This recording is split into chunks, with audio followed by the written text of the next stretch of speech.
As you guys get your supplies, I'm going to kind of go through this. So we're just going to do a quick greeting since actually everybody here kind of does know each other, but just for fun, because I know if you're like me, you're kind of feeling a little bit socially distant.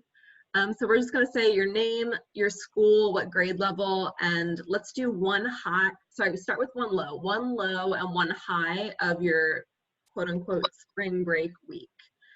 So I'll start. My name is Miss Heller. I don't attend a school, but I taught at Johnson and Jemison, so that's sort of my home base in some ways. One low of my spring break was that day it was raining on Tuesday because I really wanted to hike every single day, but I didn't get to hike on Tuesday. And the high of my spring break week was going and hiking the walls of Jericho because it's one of my favorite hikes. It's about an hour away and it was just really pretty. Akasha, will you be next? Okay, my name is Akasha. I attend Grissom High School. I'm a junior. One low for me was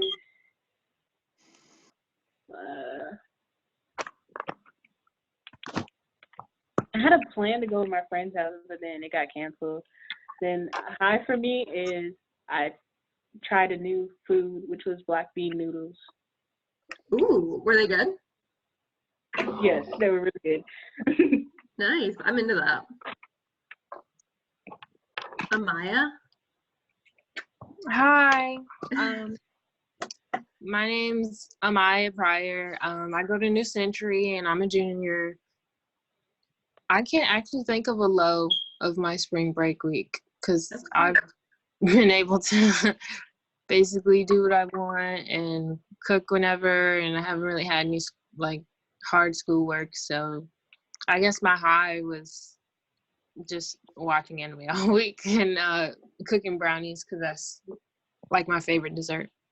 So what's the next anime I should try out? Kachow made someone.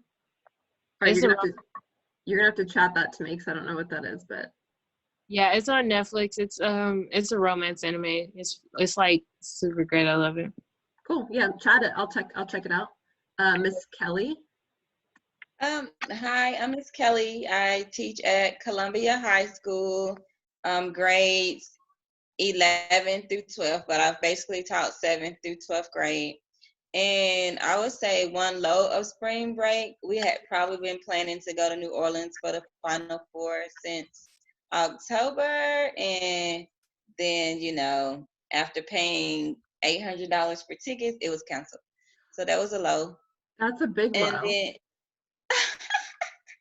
I know, but they finally refunded me about a week or so ago. So yeah. And then I guess a high, I'll have been able to like clean up around the house and fix up and paint and stuff like that. So. That is, I guess, good. I feel like you just really brought it down though. Like you were supposed to go on vacation, but instead you've been working at the house. Well, much needed. So that's quite all right. No problem. Hashtag adulting. Jakisha. Yes. Okay. So, hi, I'm Jakisha Lewis. I go to Grissom High School. I'm in 11th grade. And one low for my spring break was like all my track meets got canceled, like my entire season. And this was like a really important season since this is the time, like your junior year, you want to get noticed by colleges and like start getting some times up. Well, sometimes down for college to get noticed by the scouts, but I can't do that since we only have like 2 meets, so it got canceled, and I'm really sad. But a high is I get to relax more because I don't have to like rush to do so much schoolwork for my AP classes because they've toned down a bit now that we're doing it online. I don't have to like keep rushing to do some assignments. So it's kind of a little easier for me to like manage a lot of the work that they give us. Yeah, well, that's a bummer about track. I do think colleges are going to have to like adjust when it comes to things like that. So I wouldn't say like. See, I really hope so. I really hope so because I know like they always look at a lot of juniors who may not have been noticed like their sophomore year or like 9th grade year. So I hope they have something like that for the future? Because I know this season was a lot of really important to a lot of different people. Oops, sorry about that if I just drew on the screen. And then Goodness, will you go ahead and introduce yourself? You joined us a little bit late.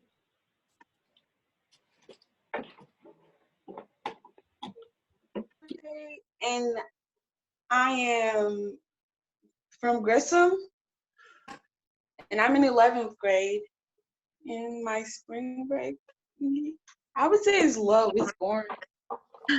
Tell us one thing that was bad and one thing that was good. One low and one good thing.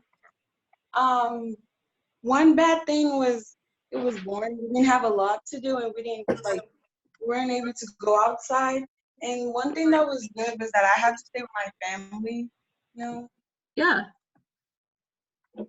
Why isn't Esther on this chat? She's doing like another Zoom with her classmates. Oh, okay, that's a good excuse. Awesome. Goodness, I just sent you via chat the file we're going to be working with because we're going to get started with ACT English here in a couple of seconds. Before we do, a couple things, just general stuff. So the 2020 STEM Summer Institute will still be happening. It might be like virtual, it might be 1 week of virtual, 1 week of in-person. It's still like up in the air, of course, like literally everything in the world right now. But we're gonna still block off those weeks, June 1st through the 6th and July 6th through the 10th. In between those weeks, you'll have like 4 weeks of kind of additional work where you'll be checking in with your teacher. Each teacher kind of has like a group, sort of like a camp counselor style. It's open to all rising 9th through 12th graders. And I'll be sending out the link here on the chat as well. So if you're still, I know Akasha, I think, did you already apply? Yes, ma'am, I did. Okay, cool. Yeah, I saw your application come through. I'm not sure about anyone else, but I definitely saw your app. So that was awesome. Ooh, sorry about that. I'll send that out here in the chat in a minute. Other quick announcements, things to know. If you need or want a printed copy, so all of the teachers who are doing these virtual Operation 36 classes are pretty much going to work from the same practice test at that link I just sent you. If you just like are a person who wants a paper copy, I totally understand that, and I'm happy to print and like literally bring it to you. You just have to email me or text me like your address and let me know that you need that.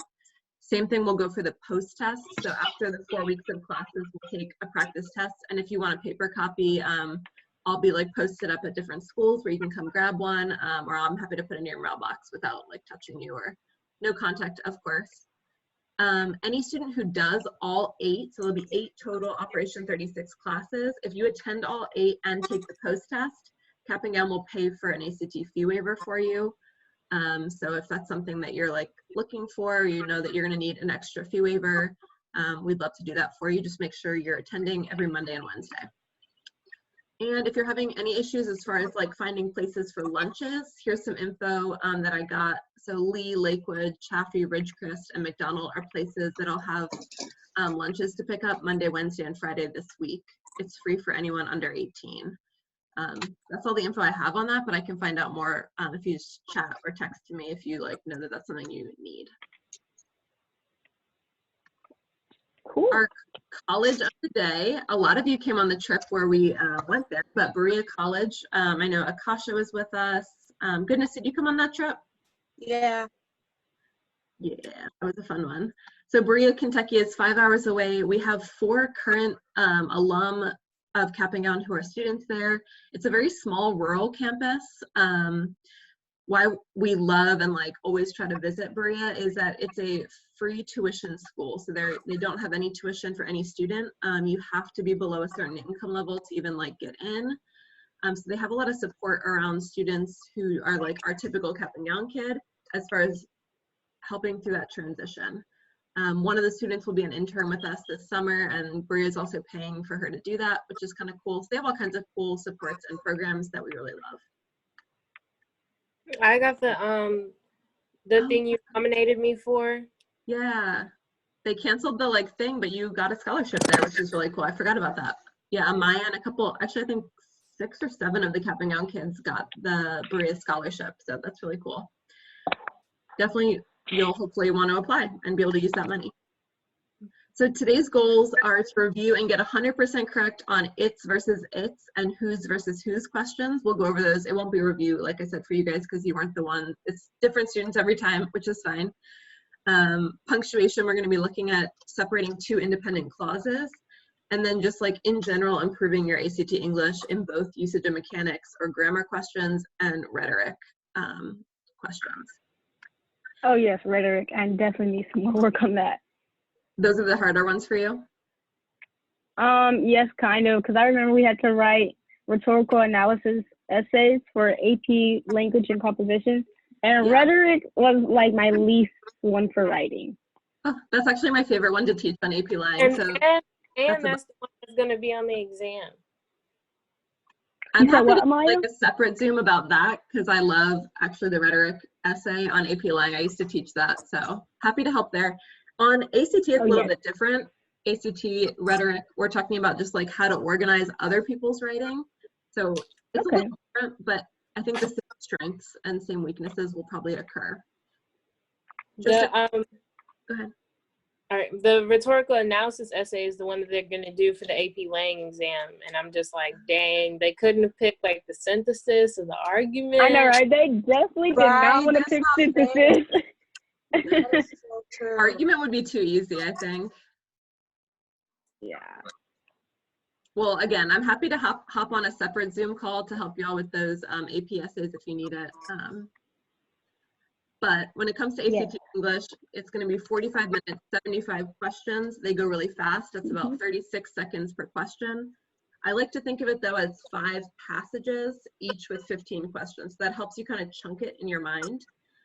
It's the first test you take, so your brain should be really fresh. You should be feeling nice and awake. I think all of you are juniors, so this isn't like really something you need to know. Last time we had freshmen on the call, but you know it's set up where you have the underline portion and then the question is going to correspond to the underline part as far as either fixing up the grammar or maybe changing around word order or sentence order, stuff like that. We're going to actually jump in. So we're going to go passage by passage. I'm going to take the test along with you, and maybe Miss Kelly will as well if she wants to hop in. We're going to take the test. We're going to do just passage 1, so questions 1 through 15. I'm going to have a timer running on the screen, and I'll also set my phone timer because you won't be able to hear what's on the screen. That's just a Zoom issue. We'll do the first 15 questions. The timer will go off, and then we'll go and we'll talk through each one and like why you might have gotten it right or wrong. So this is similar to Okay, so go ahead. So we're just doing the first one right now? We're just doing passage 1, so Miami time questions 1 through 15. Definitely put little marks or question marks next to questions if you're feeling stuck on them or you're not sure, so that we can be sure we talk about them. Let me get my timer out. So we're going to take 9 minutes. Oh, you've got your scratch paper and a pencil, so I'm just going to be writing my answers on like a blank sheet of paper as I look on the screen and take the test. Does that make sense? Mm-hmm. Yeah. And again, if you're finding as you do this you need paper, just text me offline and I'm happy to get that for you before Wednesday. So without further ado, let's go ahead and do questions 1 through 15. Go ahead and begin. Nope, no. There it goes. I'm gonna have the timer going here too.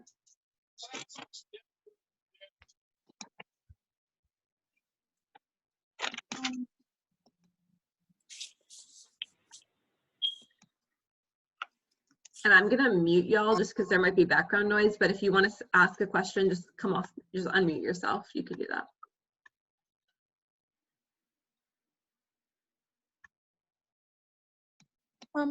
Mrs. Heller, where's the question stuff? I feel like I'm a little bit late. I don't know.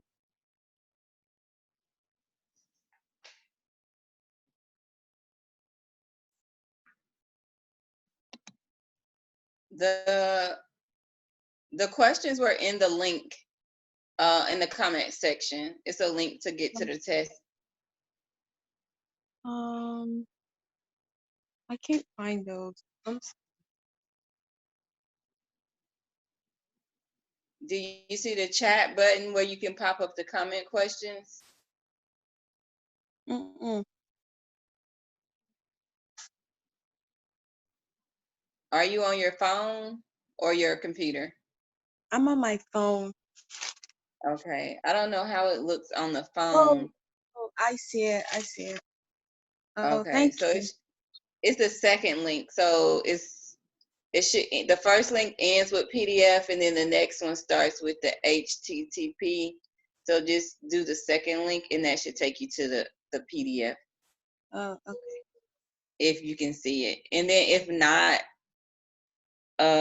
I can possibly share my screen so that you can see the test. Oh, I can see it. Thank you so much. You're welcome. Oh yeah, I see it. Thank Okay. you. You're welcome.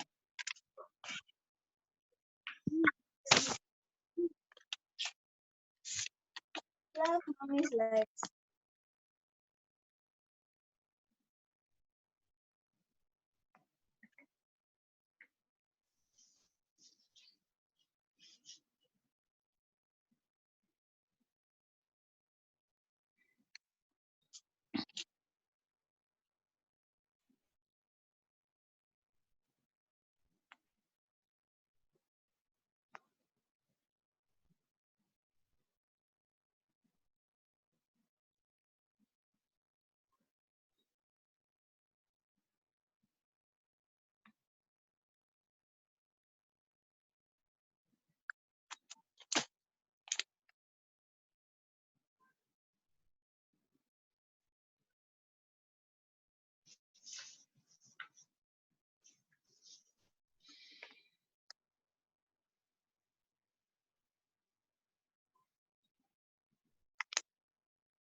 Three-minute warning.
1 minute warning.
Okay, so that's time.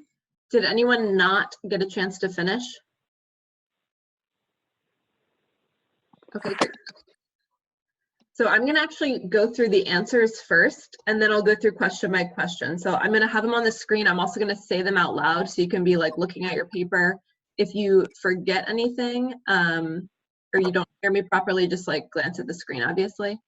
And just those people who might be doing this via recording or on their own, when your 9-minute timer goes off, stop, make a little mark, and if you didn't get to answer all 15, answer the remaining questions, and then before you take a look at the answers here. So you can just pause the video here and do that.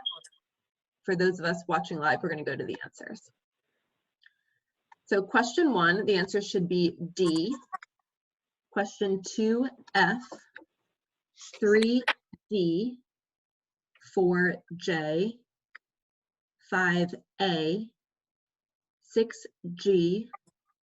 7, A. 8, J. 9, C. 10, F. 11, A. 12, G. Sorry, 12, G. 13, D. 14, J. 15, A. So just mark the ones you got wrong. Take another maybe 10 seconds if there's any you missed hearing me say.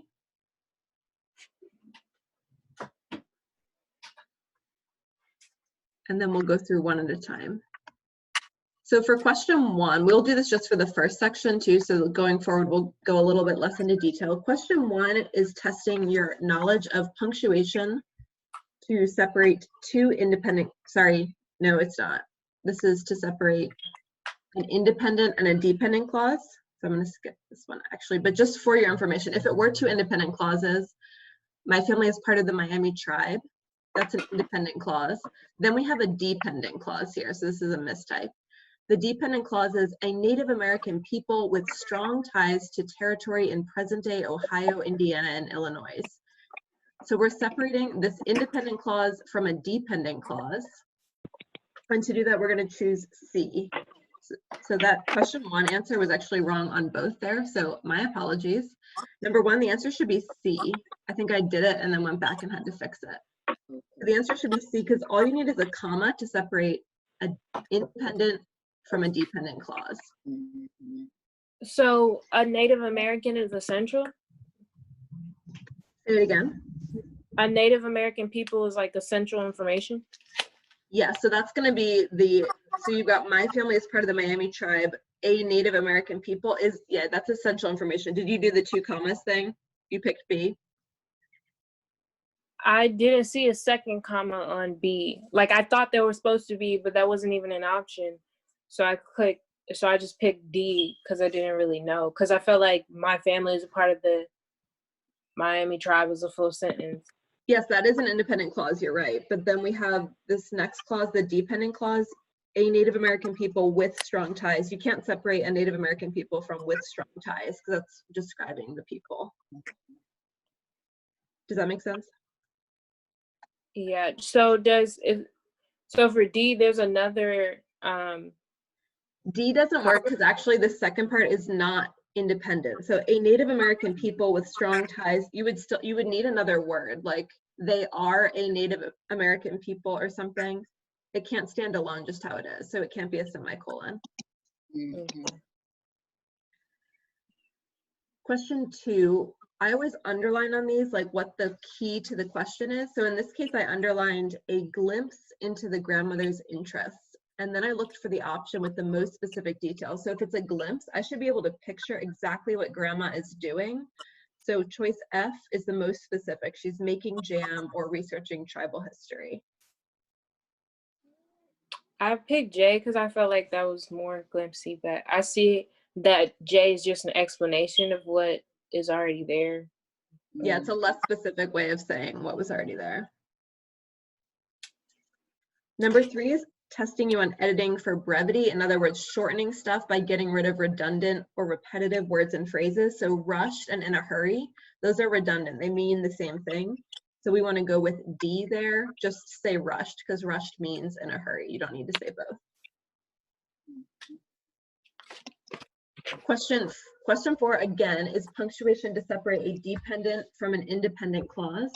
So we've got, conversely, if we were running late for an appointment, that's dependent. She would chide us by saying, get a move on. So to the options for how to separate a dependent from an independent clause would be a comma with a transitional word or phrase, or a semicolon or period. Or sorry, a colon or dash in specific cases. So the best answer here is actually J, you just need a comma there. Number 5 is a stylistic choice. This is a rhetorical skills question for those of you who are talking about rhetoric being an issue. Given that all the choices are true, which one provides the best opening? So that's testing us on knowing how to write best. And actually no change is the best answer here. You do need to read a little bit more to see like what's actually this paragraph going to be about so that you know you're giving the correct intro. Question 6, the note I wanted to give you guys on this one was don't be afraid to eliminate punctuation. A lot of times students assume if it's giving you the choice, like better just use the punctuation, because oftentimes maybe we're not confident in how we use punctuation in our own writing as students. So don't be afraid. About 50% of the time when it gives you the choice, actually getting rid of punctuation is the best option. So this is one of those times we actually want to choose G here, no punctuation necessary there. Question 7, remember shortest is best almost always on the ACT section. So no change, we don't want to add words in. And if we did, it would just sort of become repetitive at that point. Question 8 is verb tense. And the key is you want to keep it consistent. So no time traveling. For those of you in AP Lang, this might be something you've heard your AP Lang teachers harp on a little bit. I remember doing that with AP Lang. Ask yourself first, when is this happening? So I underlined one morning. So this was happening one morning. That implies that it was in the past. So we're going to choose the past tense verb slipped with the ed ending for choice J there. The key is no time traveling. So if it was happening in the past, keep us in the past for that whole sentence. Question 9, we're using multiple words with the same helping word here. So we've got, on a familiar trail near our house, I was pushing Jeremy in his stroller and thinking. She's doing two things at once. She's pushing the stroller and she's thinking. So we want to keep it, I'm going to mute you. Sorry. She's pushing the stroller and she's thinking. So we don't need, I don't know, I lost my train of thought there with the background noise. The answer should be C though. Question 10 was tricky because, at least it was tricky in my opinion. The word is a little bit confusing there. It's talking about does, meaning 2 female deer. So it's 2 female deer and 3 fawns there. We want no change. 11 is an organization question. It's trying to suck time by confusing you. You have to go back and kind of reread the paragraph. But actually, I didn't get this one right. Go ahead, Maya. I was saying I didn't get this one right. I don't understand. What did you pick for this one? I picked D. After sentence 4? Yeah. because it said 5 pairs of ears. Like it was saying that he pointed towards the clearing, and then it says 5 pairs of ears click like antennas seeking a signal. There, 2 does and 3 fawns stood watching us, and I thought that flowed fine, but. There 2 does stood watching us, and then it would say, wait. You want to keep, the key here is you want to keep the description of the deer all together. So we've got 2 does and 3 fawns, their ears flickering, the deer lower their heads. You want to keep that whole vision of like what the deer are doing together, rather than separate it up with the sun's face full of wonder. Does that make sense? Yeah. Think about it like a movie. Like you've got the shot of the little boy and the mom, then you've got the shot of the deer, then you shoot, then you're going back to the little boy's face. We're kind of keeping it one thing at a time, rather than choppy back and forth, back and forth. Question 12, I know those of you who have said you're an AP have heard about parallelism, but questions 12 and 13 are both asking you to create parallelism, that parallel structure. So for 12, you just want to match the verbs. Lizards lazing in the sun, and quail, rustling through the grasses. So you've got subject, ing verb, and then where it's happening. So those match up really nicely if you choose rustling. For 13, match the sentence structure. So think about the beginning of the sentences. We've got wild blackberries. So that's the subject. What did they do? They melted on our tongues, giving us again that prepositional phrase. Match it up. The aroma, subject, of crushed eucalyptus leaves tingled in our noses. So we're going to keep that consistent there for question 13. The aroma is the best answer there. 14 is then versus than. This is one you just need to memorize. Then is talking about time. Than is how you draw a comparison. So we never say like, I'm taller than. It's always I'm taller than. THAN is how you do comparison. And then question 15, my recommendation is always for these types of questions. Number 1, underline the key of the question. So the key here is conveying a personal experience with Miami time. I underlined that. Get a gut reaction, yes or no. Is this passage, is it conveying a personal experience with Miami time? Hopefully your gut says yes. Then just read A and B, and you'll see that A is the best answer there. Cool. Before we go into passage 2, any questions or things that I didn't go over, things that you want me to re-clarify?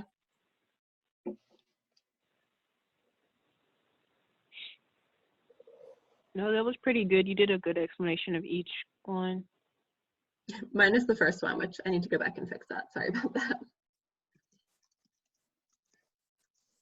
Cool. Well, we're going to do one more passage that same way, and then we'll kind of change it up a little bit just to keep it interesting here since we still have about 45 minutes. So we'll do passage 2 now, questions 16 through 30, same setup. I've got a timer here. I'll also use my phone. You guys couldn't hear the dog bark, could you? No. No.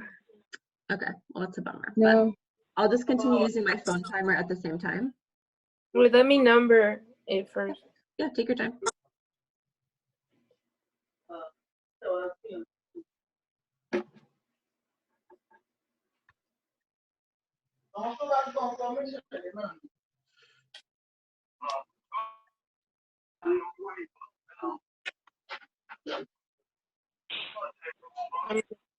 Y'all ready? Mhm. All right, ready to get started? Oh, yeah. So begin. And I'm gonna mute us again. If you need anything, just pop yourself off mute.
sorry, 2.5 minute warning.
One minute warning.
Again, that is time. And if you are participating in this ACT session via recording, if you didn't get a chance to finish, just make a mark, finish the set of 15, put the video on pause, and then when you finished all up to question 30, hit play and you'll get the answers here.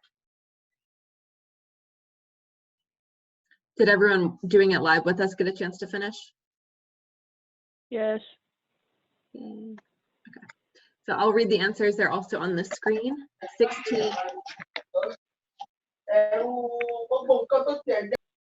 16H, 17D, 18F, 19C, 20J, 21C, 22F, 23B, 24J, 25A, 26J, 27B, 28H, 29D, 30F.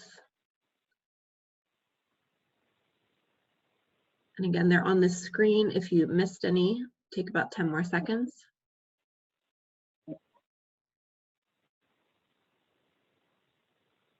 And then I've selected a few, so I'm not going through every single one this time. So if you flip back to 16, if there's one that I don't talk about, just bring it up at the end that you had an issue with. So for question 16, there is just too much going on here for one sentence. That's kind of the first thing that jumps out, hopefully, is that the sentence starts with one of these artworks, and they're trying to ask us, should it go all the way down to their laps? And that's just a lot going on there. The big clue for me also was we've got this phrase, a scene of women at work. And then later, like right at the underline part, it says 8 African-American women.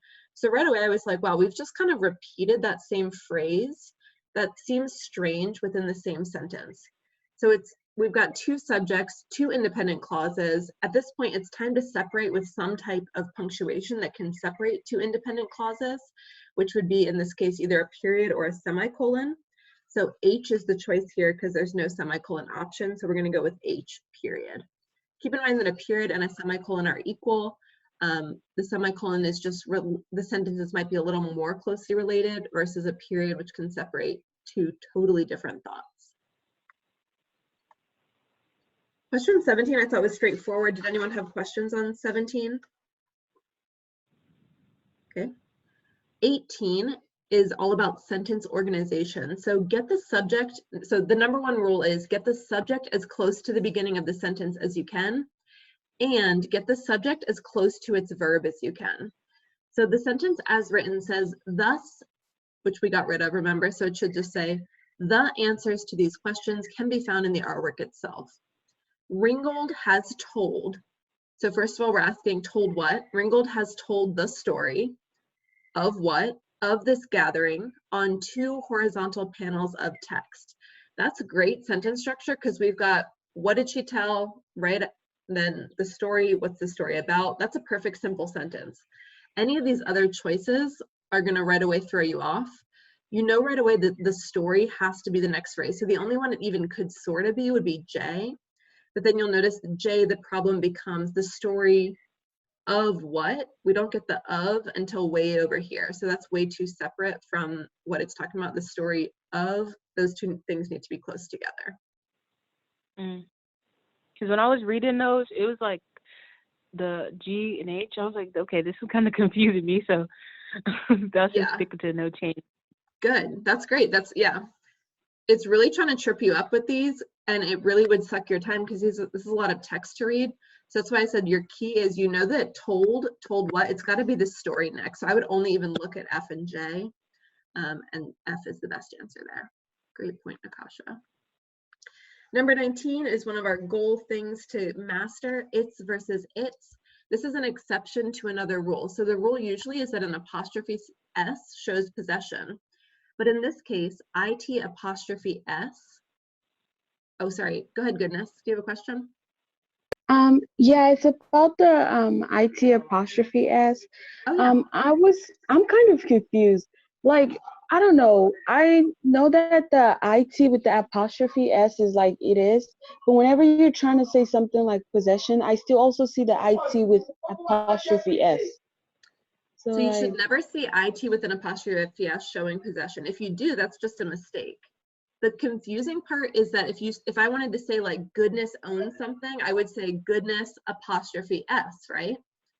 Usually the apostrophe S does mean possession, except for in these two cases, its and whose. Those are the only times that it's not, and it's just something you have to memorize. There's no sort of like way I could explain it besides you've got to memorize this.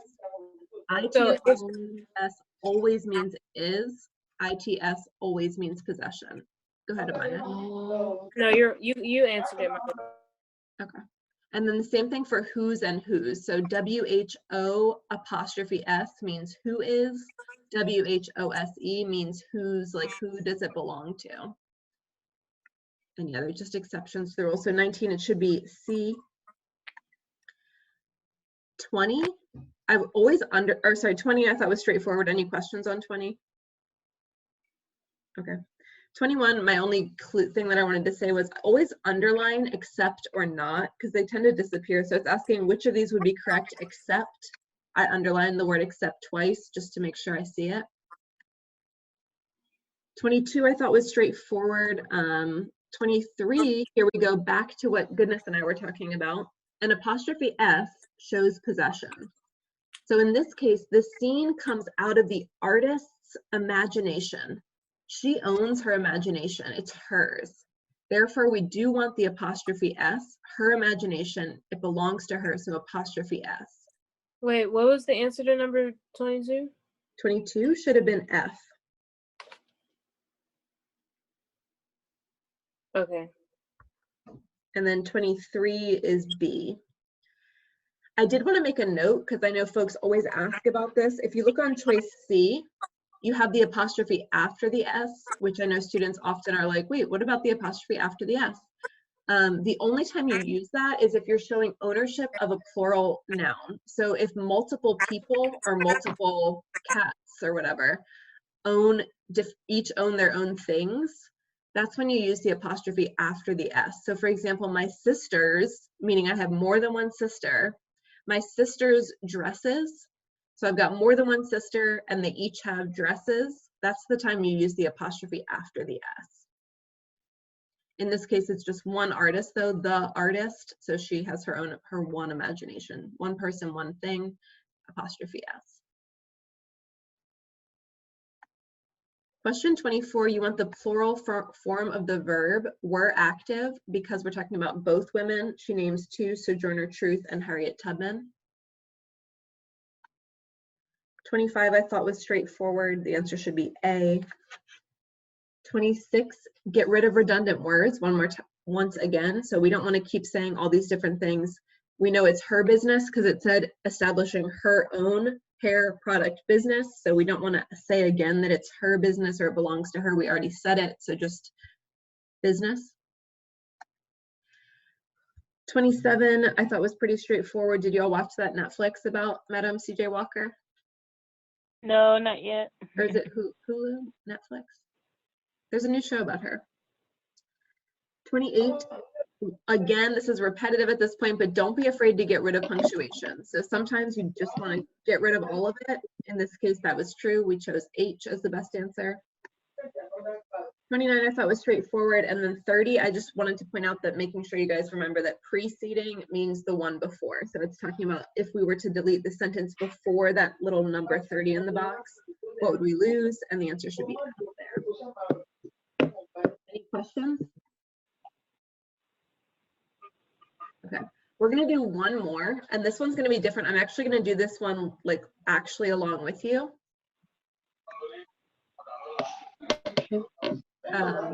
Jakisha, are you good?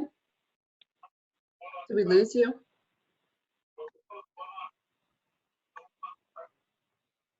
Okay, I'm not sure what's going on there. We're gonna do one more passage. Like I said, I'm gonna do this one live with you, so I don't have like slides, but we'll actually just go through and talk through this one, and then I'll give you a second. So this is really like the last one we'll do here. Ooh, don't look at the answer, sorry. Any questions before we start? Cool, we're doing passage 3, questions 31 through 45. I'm starting the timer now. Same thing is happening on my phone. And I'm gonna mute us. That one 35. Mm-hmm.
sorry, 3-minute-ish warning.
One-minute warning.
So that is time. Did everyone who is here with me in the Zoom room have time to finish?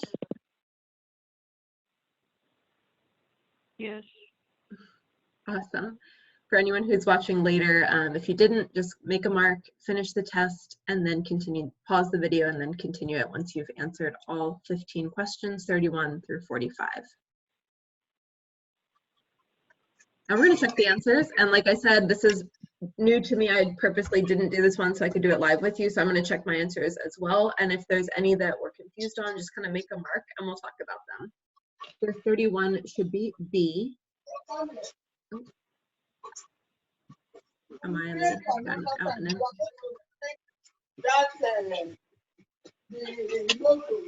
Is that goodness? Goodness, I'm gonna mute you. Sorry. Unmute yourself if you need to.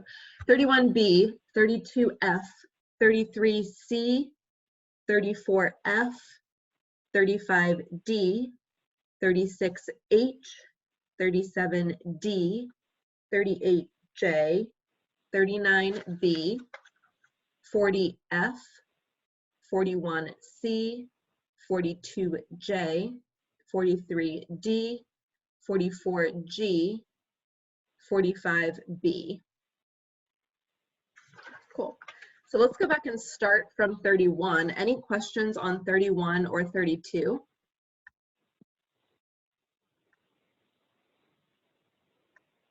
No. How about 33 through 35?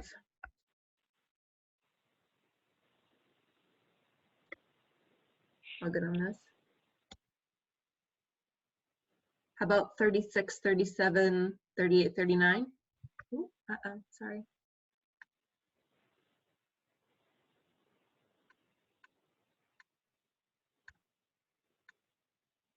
No questions there?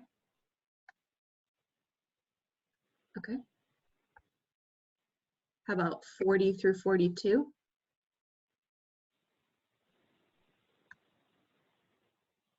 Oh, sorry, I just saw that people are questioning through the chat. So let's go back a little bit. So let's take a look at 34. Sorry, Jakesha, I see you. Let's go back a little bit. So let's take a look. Let me just double check what you said. 33 and 34. Here we go. Just 33? Okay. 33, let's take a look. Like I said, here we go. Okay.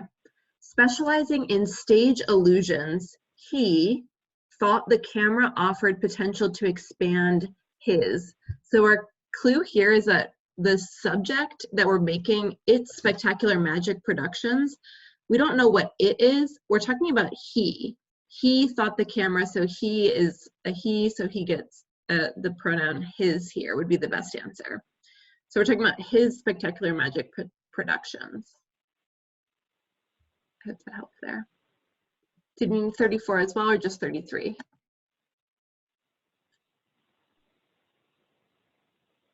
$36, okay, let's take a look. The writer is considering deleting the preceding sentence from the essay. The sentence should not be deleted because. So this is a little bit different than how they normally do it, because we're actually being told here we should not delete it. Now why? So we've got choice F. It describes Millet. Oh, well, let's first read the sentence. Millet's magician's eye led him to discover the basics of special effects. So does the sentence describe his ability as a magician, which is important to understanding the essay? It doesn't really describe his ability. It doesn't say like he was really good at magic or he did special kinds of magic. I don't know. It's not very descriptive of his ability, so we get rid of F right away. G, it begins to explain the techniques of trick photography. Flat out no, we can eliminate that because it just doesn't talk about trick photography in that sentence. H, it creates a transition that provides a further connection between him as a magician and him as a filmmaker. That sounds pretty good because we're talking about his magician's eye helped him discover the basics of special effects. So we're tying those two together. Always read all the choices. J indicates that his interest in learning about trick photography existed before his interest in magic. That sentence just doesn't, and actually nowhere in here is that stated, so that's just, we can say untrue. So the best answer is H there.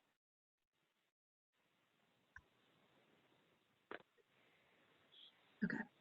Any other questions? You can feel free to throw them in the chat or say them out loud. Overall whole passage.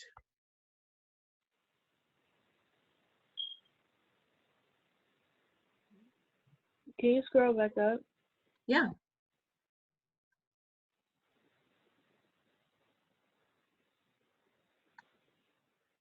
For 33 and 31. Mm-hmm. 33, oh, I think you might have fallen off when we were talking about that. Let's go back first to 31.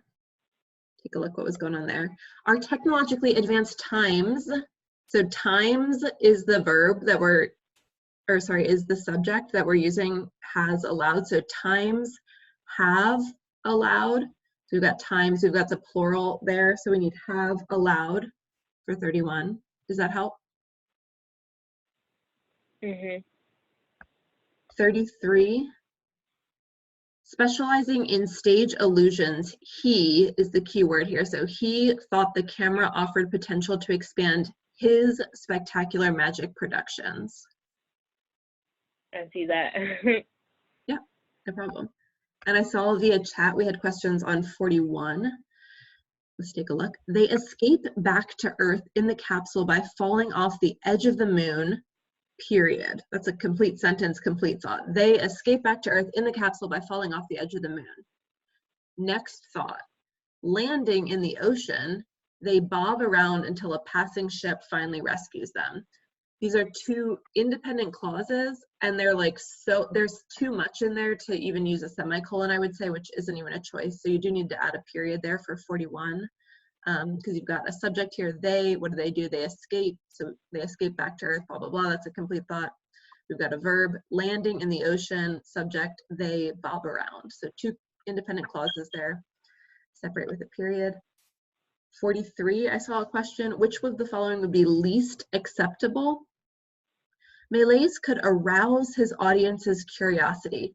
The clue I like to give students here is that arouse, we have to assume automatically could work. So we're trying to say that he could kind of gain their interest with unconstrained fantasy. So all of these are synonyms in some way to aroused, but the one that kind of doesn't fit with the others, I would say, is disturb. Whet, stimulate, awaken, arouse, all of these have a positive connotation. Like you're kind of curious, you're getting interested, whereas disturb has a negative connotation, decidedly, I would say. Typically, we don't want to be disturbed, but often we do have to have our curiosity stimulated or awakened. Any others we need to talk about?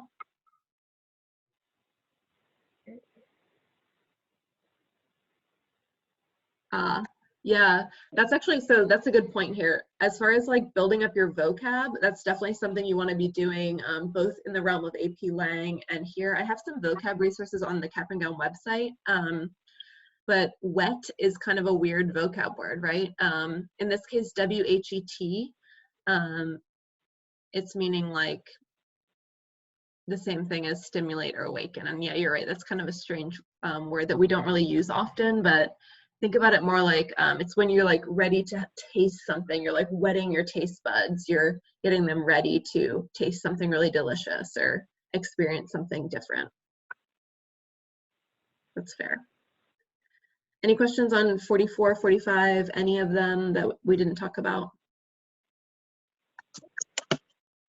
Goodness, you doing okay? Yeah, I'm good. Okay. Cool.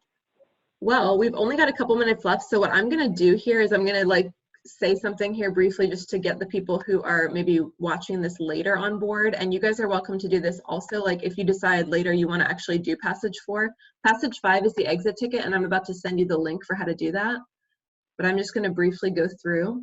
So for anyone who is watching later, including the people on this call who may, on the Zoom class, who may go back later to do passage 4, passage 4 is Nancy Drew in the 21st century.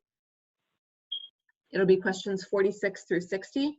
You will want to set a 9-minute timer on your phone and answer those questions. I'm going to pause here while you do that. You will want to pause this video at this point, answer those 15 questions. Great, and we're going to pretend your 9-minute timer came back on, and then here's the answers. And you'll want to pause the video here to check your answers. You can always reach out to me via text, phone, email, if you have questions on any of these and want to go over them. I'll be on office hours every Tuesday from 5 to 7. So if you do passage 4 and you realize like, wait, I didn't actually understand maybe question 50, from 5 to 7 tomorrow, I'll be available through a Zoom office hour. You can come on and just ask that one question. You can just take 5 minutes and then you can hop on and off as you need. Cool. So for the exit ticket, I'm about to send those of you who are doing this live a link. For those who are doing it later and want to get credit towards the perfect attendance award of an ACT fee waiver, that's fair. So for those of you on this call too, just know that if you can't attend one of the sessions, but you do the recording and you do the exit ticket, I'll still give you credit towards that ACT fee waiver. You just have to attend like the majority of them live. So I'm about to send you an exit ticket. I want to just show you briefly how you can do it. So it's going to be a Google form. I actually embedded in the Google form the questions, so you'll be able to see each little passage with each question, but it's the same test we're doing. It's passage 5. So what you can also do, sorry.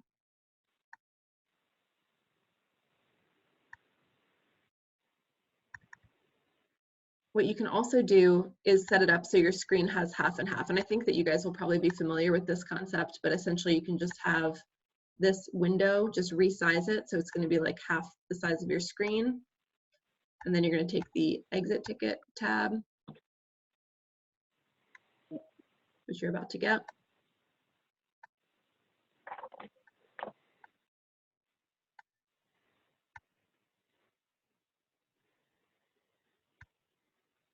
Pull this and set this up as half the screen. and you can have them both open. So that could be a helpful way to have this so you can do both things at the same time. Have you guys done this before? Yes. Or you do have to have? Oh, okay. Well, good. So now you can see that I've got like the screen set up, so I can actually be doing two things at once, basically. And it's a little clunky right now because I'm on Zoom, but I can see the questions here. So I'm going to type, of course, my email address, my name. I'm going to put what school so I get credit. And then I can go through and actually have the test here to my left. We're doing, like I said, passage 5. So I would scroll, find visiting Mars on a budget, visiting Mars on a budget, and I can go through and look at it here, but click the answers over here. The test, the exit ticket will actually grade for you. So you'll get a grade right away. You'll get to see like what you're maybe missing. And here comes the link to that exit ticket. I definitely recommend you set a 9-minute timer. There's not a time limit to it as far as like I'm concerned, and I will get your score too. So once I see that exit ticket come through, that's when I'll give you credit. I actually already put y'all's tickets in the bucket, but as far as getting that fee waiver, I need the exit ticket done. So you can do that on your own time. You can even do it tomorrow morning if you're like, hey, I'm actually like tapped out for tonight. It's late, I want to go to bed. You can wake up in the morning and do the exit ticket. You can do passage 4 and come back to the video if you want. It's really like on your own time. So that's the benefit of e-learning overall, is that it's really flexible for you guys. So we want to maintain that as much as we can. Any questions? Yes, Miss Heller. I wanted to ask you questions about the STEM application thingy. You said it was only Akasha's that you saw. So I just wanted to be sure, because I turned in mine too, so I'm just confused. Yeah, totally. Let me take a look. I definitely didn't mean to like, I probably misspoke because I just happened to look at it like a few days ago. So let me double check and see that I got yours while you're on here. I would also love to do like a little photo for our social media. So if y'all are able to turn your cameras on and willing, you don't have to, of course. But if you're down for it, you guys can be doing that. I double check the.